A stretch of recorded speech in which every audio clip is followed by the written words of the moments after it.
Datena, Marta Suplicy, Joyce Hasselmann, Márcio França, Celso Russomano, André Matarazzo, Felipe Sabará, Guilherme Boulos e alguém do PT aí. Queria saber a sua opinião sobre cada um dos seus concorrentes. Vamos lá. Arthur Duval, como é que você avalia a gestão do prefeito Bruno Covas? Você acha que consegue pegar o voto da direita bolsonarista?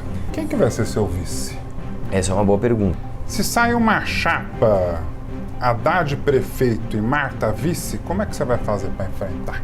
E se você vencer a eleição para prefeito de São Paulo, como é que vai ser o seu relacionamento com o presidente Jair Bolsonaro? Como é que você acha que o Bolsonaro pode influenciar no processo eleitoral aqui em São Paulo? A sua candidatura é para valer?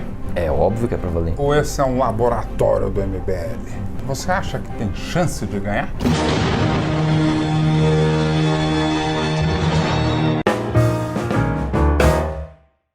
Eleições 2020. O futuro de São Paulo está na sua mão, no seu voto. Mas não só no seu voto. O futuro da 8ª maior cidade do mundo depende da sua participação antes, durante e depois das eleições. Não basta só votar, tem que participar, tem que cobrar, tem que se envolver todo dia. Hoje estamos abrindo uma série de entrevistas com os pré-candidatos à Prefeitura de São Paulo. A minha intenção é conversar com os principais nomes desta campanha. São muitos. Espero que eu consiga. Não depende só de mim. Os convites já estão sendo feitos. Meu convidado de hoje é membro do MBL, é o segundo deputado estadual mais votado na última eleição pelo estado de São Paulo, acaba de entrar no Partido Patriota e é youtuber. Seu canal na internet tem quase 2.700.000 inscritos e cerca de 340 milhões de visualizações. Pré-candidato à Prefeitura de São Paulo, Arthur Duval, ô mamãe falei. Seja bem-vindo ao Ping Pong com Bonfá. Tamo junto. Como é que você avalia a gestão do prefeito Bruno Covas, que é apoiado pelo governador João Dória e vai ser o seu concorrente na próxima eleição? Eu avalio de ruim a péssimo. Eu acho que o Bruno Covas, ele, em primeiro lugar, não é o prefeito presente, ele nunca está aqui, ele não sabe o que acontece, né? É um prefeito que ele está muito ausente. É um prefeito que, infelizmente, loteou as suas subprefeituras, não de maneira técnica, mas de maneira política, né? Você tem subprefeituras com índices de performance em termos de zeladoria, em termos de limpeza pública, em termos de fiscalização do PSIL, completamente inertes. Não existe a subprefeitura. Por quê? Porque quem está lá é um cara de um carguinho de um partido que compôs com ele. Você tem um secretariado ideologizado, que não faz o seu bom trabalho. Você tem cargos distribuídos até para réus na Lava Jato. O próprio Vacareza, que teve de milhões apreendidos pela justiça, está na prefeitura. E você tem um prefeito que, infelizmente, sinaliza contra o progresso espontâneo de inovações tecnológicas, como, por exemplo, o Uber, que eu não preciso nem dizer, o Buzz, o Buzzer, o Rappi, os patinetes, as bicicletas, tudo quer regular, tudo quer cercear, tudo quer mandar embora daqui para manter o privilégio de muitas oligarquias que já estão aqui, muitas vezes na área do transporte, coincidentemente. Então, é um prefeito que sinaliza contra o progresso e a favor dos velhos conchavos, infelizmente. Eu dou a nota para a gestão dele de ruim para péssimo. Além do Bruno Covas, você vai concorrer contra os nomes que já começam a aparecer, como Datena, Marta Suplicy, Joyce Hasselmann, Márcio França, Celso Russomano, André Matarazzo, Felipe Sabará, Guilherme Boulos e alguém do PT aí, que pode ser o Fernando Haddad, Alexandre Padilha, Gilmar Tato, outro nome. Queria saber a sua opinião sobre cada um dos seus concorrentes. Vamos lá. Datena, ele é um cara ideologicamente identificado com a esquerda, muitas pessoas não sabem, ele já apoiou muito o PT, o Lula, tem um quadro do Che Guevara na sua parede, e é um cara que ele é isqueiro.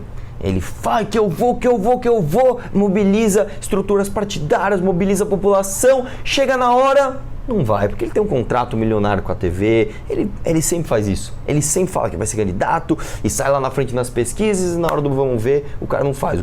Eu sou contra essa atitude dele.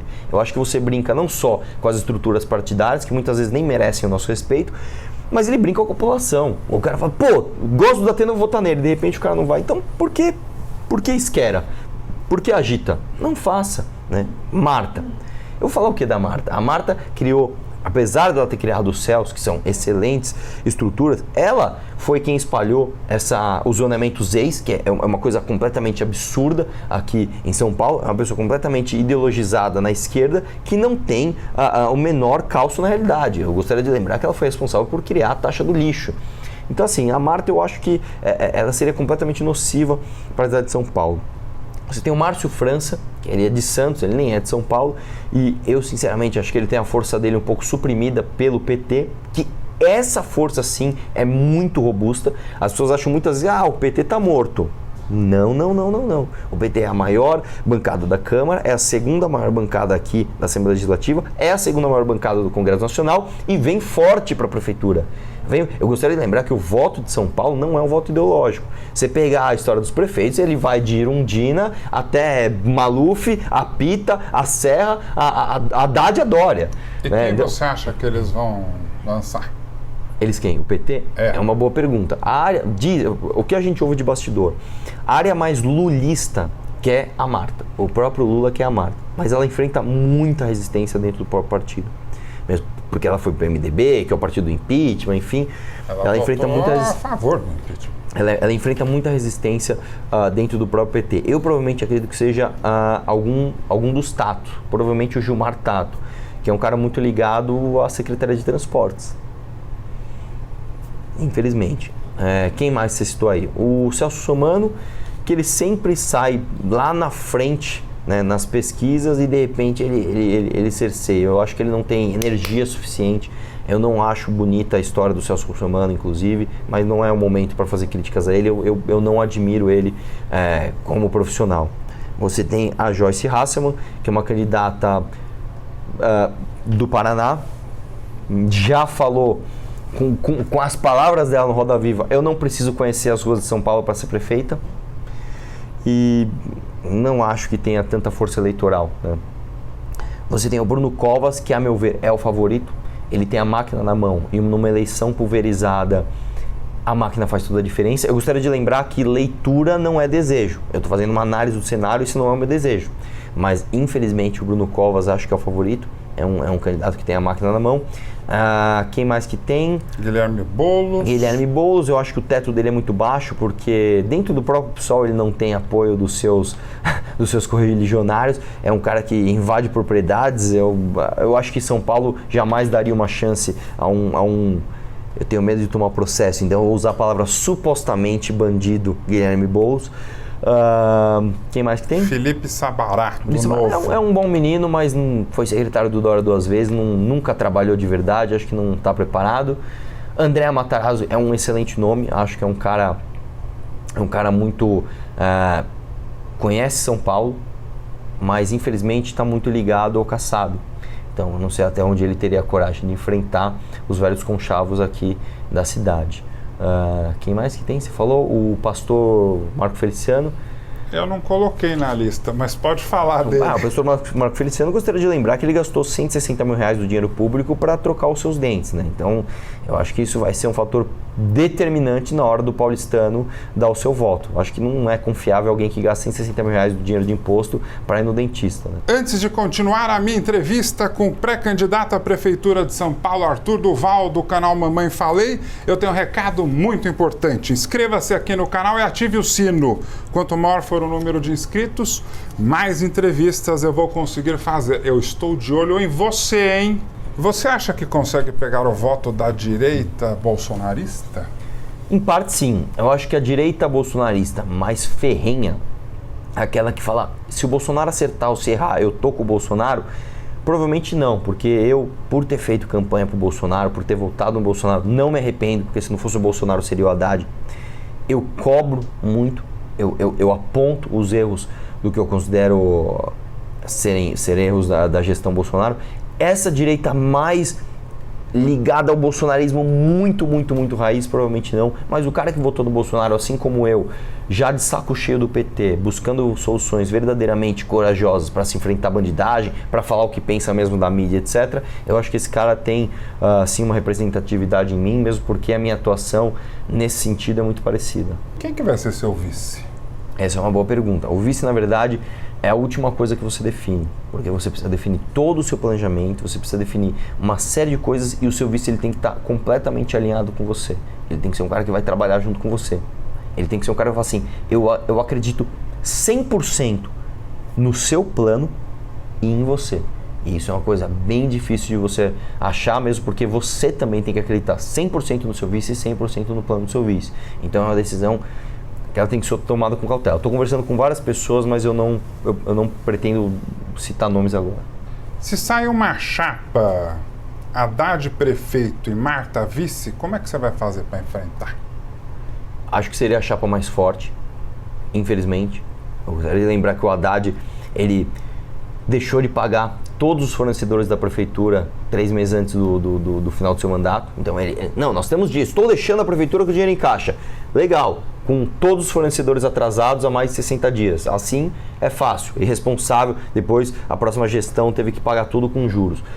Fora a qualidade do serviço que fica péssima. Eu acho que a gente tem que enfrentar falando a verdade.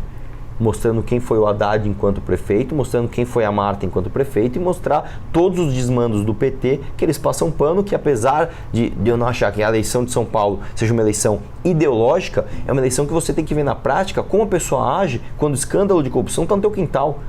Você tem o maior escândalo de corrupção da história da humanidade na tua equipe. Como é que você age? Ah, não, veja, é um golpe da justiça. Ah, pelo amor de Deus, né? Você falou agora há pouco que votou no Bolsonaro no segundo turno, no primeiro também? Não, no primeiro turno votei no João Amoedo do Partido Novo. E no segundo turno no Bolsonaro? Sim. E agora? Como é que é a sua relação com o Bolsonaro? Como é que você avalia o governo dele? Bom, com o Bolsonaro pessoalmente eu nunca tive uma relação próxima, eu encontrei ele algumas vezes. Todas as vezes que eu encontrei com o Bolsonaro, ele foi extremamente gentil comigo, um cara super humilde. Assim, pessoalmente um cara hiper humilde. Você senta com o cara, ele troca uma ideia com você e fala, pô, senti firmeza nele. Mas o bolsonarismo e ele enquanto profissional, eu avalio de forma negativa. Eu não acho que tenha sido um governo só de acertos, fez muitas coisas boas, principalmente nas nomeações técnicas da sua equipe. Paulo Guedes, Sérgio Moro, Tarcísio na infraestrutura, são ministros que fazem um excelente trabalho, mas acho que ele erra quando, por exemplo, tenta indicar o próprio filho para a embaixada, coloca um petista na PGR para salvar o filho Flávio Bolsonaro. Enfim, eu tenho uma posição independente, né? Então eu elogio o que eu acho bom. Novamente, acho que a reforma da Previdência foi um enorme trunfo. O pacote anticrime do Moro, um enorme trunfo. As nomeações dos ministros técnicos, até de alguns que eu tinha um pé atrás, como a Damares, por exemplo, que faz, apesar de declarações que eu discordo dela, faz um excelente trabalho. Ela trabalha mesmo, ela é realmente preocupada com aquilo que ela faz. Nesse aspecto eu elogio muito, mas quando eu acho que erra, eu acho que é de minha responsabilidade, não só como eleitor, mas como propagador de um discurso que o ajudou a eleger, eu tenho a responsabilidade de criticar, e critico quando eu acho que é necessário. E se você vencer a eleição para prefeito de São Paulo, como é que vai ser o seu relacionamento com o presidente Jair Bolsonaro? O relacionamento, em primeiro lugar, ele tem que ser institucional, né? O prefeito de São Paulo tem que se comunicar com o presidente da República, independente de quem seja. Esse é o primeiro ponto. Em segundo, então, assim, você deixa de ser um militante e um deputado e você passa a ser um gestor de uma cidade. E você, como gestor da sua cidade, você tem que buscar os interesses dos munícipes da sua cidade. E para isso você tem que deixar de lado questões, em primeiro lugar, ideológicas, em segundo lugar, de militância. Então a minha relação com ele vai ser institucional e de buscar parcerias e soluções para a cidade de São Paulo. Cito até uma, né? Uma das coisas que São Paulo precisa é transformar algumas UBSs em UPA. O UPA, necessariamente, ele tem financiamento federal e isso precisa necessariamente do apoio do governo federal. Então vamos buscar esse tipo de parceria. Você viu a declaração que o presidente deu recentemente contra a jornalista da Folha de São Paulo? Sim, eu acho que nós temos um erro duplo ali. Um erro da própria mídia, que muitas vezes... falando do que o presidente falou contra a Patrícia Campos Mello. Do furo. Eu acho o seguinte, em primeiro lugar, nós temos um erro da própria mídia, que nunca tratou o Bolsonaro e o bolsonarismo com justiça, sempre agiu de forma completamente parcial, tendenciosa e até maldosa muitas vezes. Acho que tem meia-culpa, mas acho que a declaração do presidente foi completamente descabida. Não só como presidente, mas como uma pessoa pública qualquer. Eu não acho que uma pessoa pública possa dar declarações daquele tipo. Eu, inclusive, sou muito contrário a essa postura combativa 100% com a imprensa. A imprensa, muitas vezes, errou ao lidar com novas lideranças, com novas figuras políticas, mas não acho que a imprensa seja 100% nociva e acho que faz um importante papel para a democracia. Sem imprensa não há democracia. Você precisa da imprensa. E eu acho que o papel de errei, isso é fake news da Folha aí, tá ok? Não é a postura que eu espero de um gestor. Né? Você pode arrumar briga, você pode ser combativo nas suas opções, nas suas falas, você pode ser muito persistente naquilo que você acredita, mas quando você é um gestor, você tem que ter no mínimo compostura na hora de você falar. Você tem que tratar a imprensa e aqueles que pensam diferente de você, em primeiro lugar com respeito, em segundo lugar com a devida importância que representam para a enorme parcela da população. Algumas pessoas estão falando que ele teve... que essa fala dele, essa declaração dele provocou uma quebra de decoro, ou seja, abre um caminho aí para um possível impeachment. Discordo completamente. Eu discordo completamente, primeiro porque eu acho, em primeiro lugar, ideologicamente, eu sou um defensor irrestrito da liberdade de expressão. Se você defende a liberdade de expressão, mas já está errado. A liberdade de expressão não é para te dar bom dia, é para falar o que você não quer ouvir. E eu acho que o efeito colateral de você... Mas pode tudo? Eu acho que pode tudo, principalmente para que você saiba com quem você está lidando. Até falar o que ele falou para jornalista? Eu acho que ele falou uma tremenda bobagem, mas é bom que ele tenha essa liberdade de falar para que eu possa entendê-lo e falar, eu não concordo com isso, eu não quero isso para mim. Eu sou a favor de que você possa sempre falar tudo o que você quiser. Eu vou dar um exemplo extremo aqui. Mas no cargo de presidente da República? Eu acho que sim. Mesmo porque ele tem até imunidade parlamentar. Agora o lance é o seguinte, eu acho que quando você tem liberdade de expressão e você pode falar tudo o que você quer, você mostra quem você é. Eu acho que eu posso chegar aqui como cidadão, como deputado, como prefeito, como presidente e falar tudo o que eu penso. E você vai julgar se eu estou falando besteira ou se eu estou falando coisa. Se eu chegar aqui e falar a coisa mais absurda, se eu falar assim, todo mundo que chama Marcelo não presta. Eu tenho que ter essa liberdade para falar. Aí você vai falar, cara, você está falando uma tremenda besteira. Coitados de Marcelos. Exatamente. Eu acho que eu tenho que ter liberdade total para falar, inclusive para ser um cara descabido como o Bolsonaro. E eu, como cidadão, livre para me expressar e pensar o que eu quiser daquilo, poder olhar e falar, que grande besteira ele falou. Eu nunca mais vou escolher esse cara para me representar. Agora, quando você cria uma censura, você fala, isso você não pode falar, você impede que a pessoa mostre aquilo que ela é. Você entende? Como é que você acha que o Bolsonaro pode influenciar no processo eleitoral aqui em São Paulo? Olha, eu sinceramente acho que ele tem uma base forte aqui em São Paulo, uma base barulhenta que faz muito ativismo, mas eu acho que o voto de São Paulo ele é predominantemente prático. Como eu te falei, eu acho que é um voto menos ideológico. É óbvio que o Bolsonaro tem uma enorme influência, né, nas pessoas que confiam nele, no trabalho dele, para quem ele vai indicar, mas acho que a maior parte dos votos vai ser definida assim, como esse cara vai resolver o problema que eu enfrento todos os dias?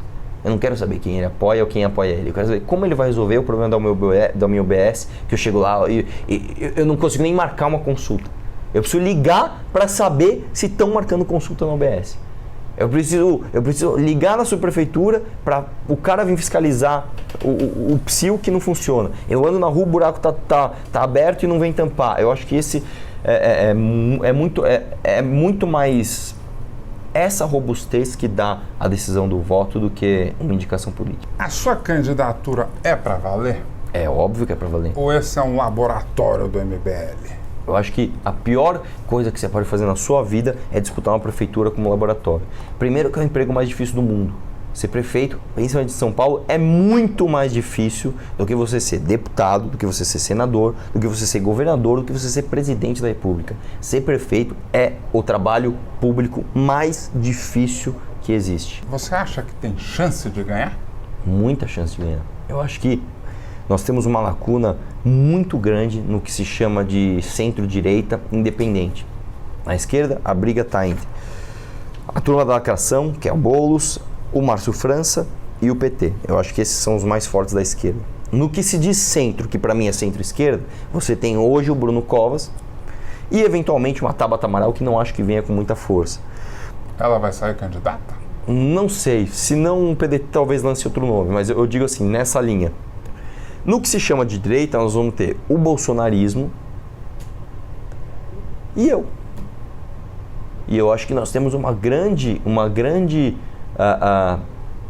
parcela das pessoas que se identifica como centro-direita. Eu não quero esquerda. E não é nem questão ideológica. Eu acho que esquerda não funciona. Mas eu também não sou esse bolsonarista que, cara, apoia tudo que o presidente faz. Quem está aí para me representar? Precisa ser alguém com experiência e principalmente com coragem para enfrentar os problemas que eu vejo todos os dias. E esse cara sou eu. Você tem mais de 2,5 milhões de seguidores no YouTube. Desses, quantos você acha que são da cidade de São Paulo? Tem ideia? Não tenho ideia. Precisaria até ver. Mas eu não acho que a eleição seja feita na rede social 100%. Né? Mesmo porque... Você acha que os seus seguidores votariam em você? É isso que eu queria perguntar. Isso com certeza. O cara que me segue, 90%, o cara me vê todo dia, ele sabe exatamente o que eu defendo, ele sabe que são ideias coerentes. O lance que você tem que fazer, o filtro é o seguinte, dos 2,5 milhões, quem está em São Paulo, eu já filtro uma parte. Quem está no município de São Paulo, eu já frento uma parte.